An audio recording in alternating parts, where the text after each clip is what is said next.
Assalamualaikum warahmatullahi wabarakatuh. Samprazan, Sampurasun, Namaste. Om Swastiastu. Ketemu lagi malam ini akan mau cerita tentang Mahabharata, ya. Jadi Mahabharata itu diceritakan versi Wikipedia adalah suatu pertempuran antara dua kelompok, yaitu kelompok Pandawa dan Kurawa, dalam memperebutkan posisi nomor 1 di Hastinapura. Nah, cerita atau epik ini adalah penggambaran yang terjadi di dunia, bukan saja di Indonesia, tetapi melibatkan dunia, ya. Dan ini bukan satu karangan, tetapi betul kejadiannya itu ada. Nah, kita akan cerita tentang Mahabharata, tapi hanya sepenggalan kisah saja, yaitu kita akan fokus di cerita Gatot, Kaca, dan Bima. Nah, ceritanya begini. Ini tentunya versi Lemurian, ya. Jadi, setelah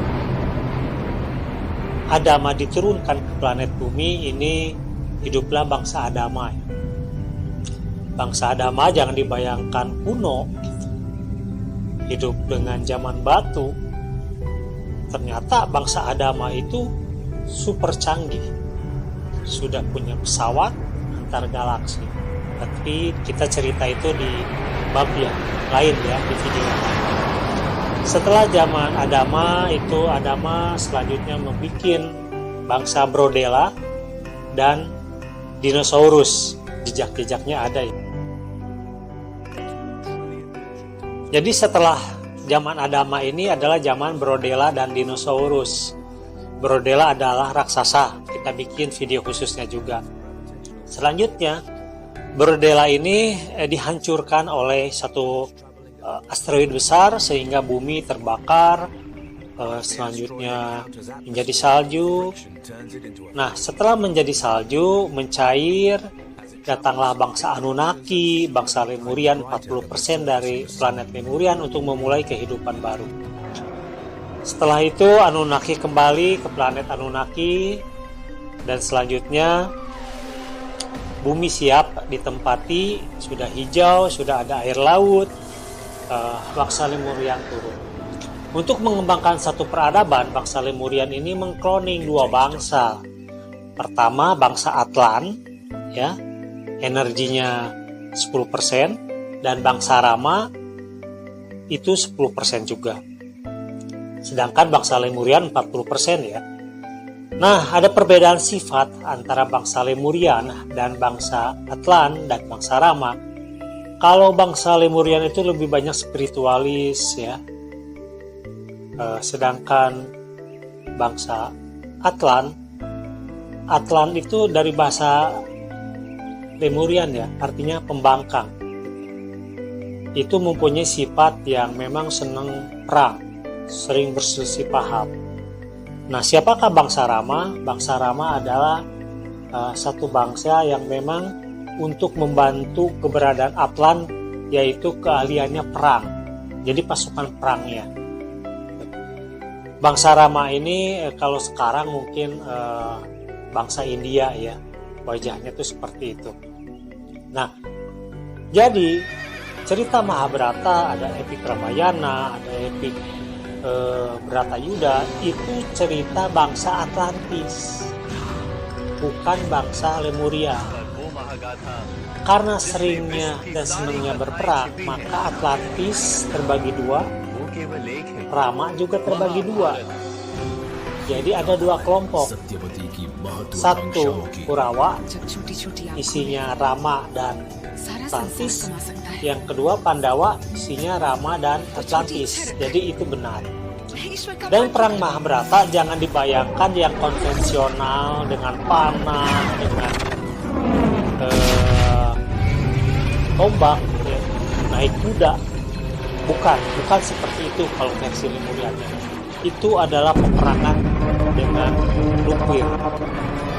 Buktinya adalah Ditemukannya jasad-jasad dan tengkorak-tengkorak di daerah Mohenjo-daro.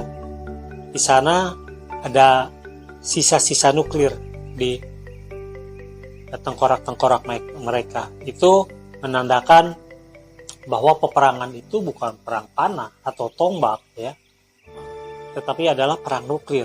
Jadi begitu canggihnya zaman dahulu. Oke, kita fokus ke cerita Gatotkaca aja ya, karena banyak sekali. Nanti pelan-pelan ya akan ceritakan satu-satu. Jadi penggambaran Gatotkaca adalah putra dari Arimbi, Arimbi dan Bima. Arimbi dan Bima sebenarnya adalah Lemurian, tetapi masih ada darah Brodela, yaitu kaum raksasa. Jadi mempunyai putra namanya Gatotkaca, atau disebut juga Jabang Tutuka ya. Itu Gatotkaca memang sudah diimplan dari bayi itu dan dididik, dibesarkan itu di Kawah Candra di Muka ya. Itu sebenarnya ada Kawah Candra di Muka, sebenarnya ada di Pegunungan Dieng. Jadi sumber larvanya di sana, dan di sanalah Gatotkaca dididik, dibesarkan. Dan kenapa itu di cerita umumnya mempunyai otot kawat, tulang besi ya? Karena Arimbi itu menyuntikkan satu serum pada saat bayi. Nah, serum inilah yang memberikan kekuatan kepada Gatotkaca sehingga punya kekuatan super dan juga bisa terbang. Nah, terbangnya itu bagaimana? Sebenarnya terbangnya itu memakai alat. Kalau di cerita-cerita sekarang kan Kutang Antakusumah ya. Nah, kalau bahasa Lemuriannya itu Antruka. Jadi Antruka ini seperti di gambar ini. Jadi sebenarnya adalah jet spec atau wings jet ya. Cuma digambarkannya kan sekarang Gatotkaca seperti memakai belakang tabung aja gitu ya bajunya. Sebenarnya itu adalah jet spec ya. Jadi dengan kecepatan tinggi seperti itu. Selanjutnya di peperangan Gatotkaca itu katanya mati ketika dia bersembunyi di awan ya. Diceritakan kematian Gatotkaca ini adalah karena panah dari Adipati Karna ya. Sebenarnya bukan panah. Sebenarnya adalah mirip rudal balistik yang bisa mengejar kandungan air. Nah, karena Gatotkaca ini adalah manusia, mempunyai kandungan air, maka terkejar. Waktu itu Gatotkaca bersembunyi di awan, itu masih bisa terdeteksi ya, karena mengandung air tubuhnya. Akhirnya sebelum itu tertembak ke badannya, Gatotkaca sudah memelarkan diri menjadi raksasa ya. Baju yang dipakai oleh Gatotkaca, Kutang Antakusumo atau Antruka ini sebenarnya masih ada dan disimpan baik-baik di satu gudang yang isinya adalah peralatan canggih bangsa Atlantis. Adanya ada di Gunung Sadahurip. Gunung Sadahurip ini merupakan gudang persenjataan bangsa Atlantis. Di manakah Gunung Sadahurip?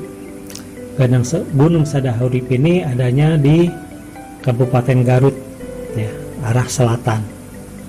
Karena Gunung Sadahurip sebenarnya bukan gunung, tetapi satu piramida. Dan piramida ini mempunyai kekuatan untuk menyedot energi. Karena piramid ada 3 kekuatan. Satu, pelontar energi. Yang kedua, penyedot atau penghisap energi. Yang ketiga adalah netral. Makanya piramid selalu ada 3 ya. Baik yang di Garut, di Cianjur, maupun yang ada di daerah Minahasa. Ya baik, itu saja cerita tentang Gatotkaca. Nanti disambung cerita mengenai Mahabharata, tapi sepenggalan yaitu kisah Ramayana, bagaimana terjadinya jembatan antara Sri Lanka dan India ya, mungkin di lain kesempatan. Terima kasih atas kesetiaannya selalu menonton kisah-kisah yang saya sampaikan, dan mohon maaf apabila ada yang kurang berkenan, tidak sesuai dengan sepemahaman. Terima kasih banyak. Om Swastiastu, Om Santi Santi Om, Namaste, salam kebajikan. Assalamualaikum warahmatullahi wabarakatuh.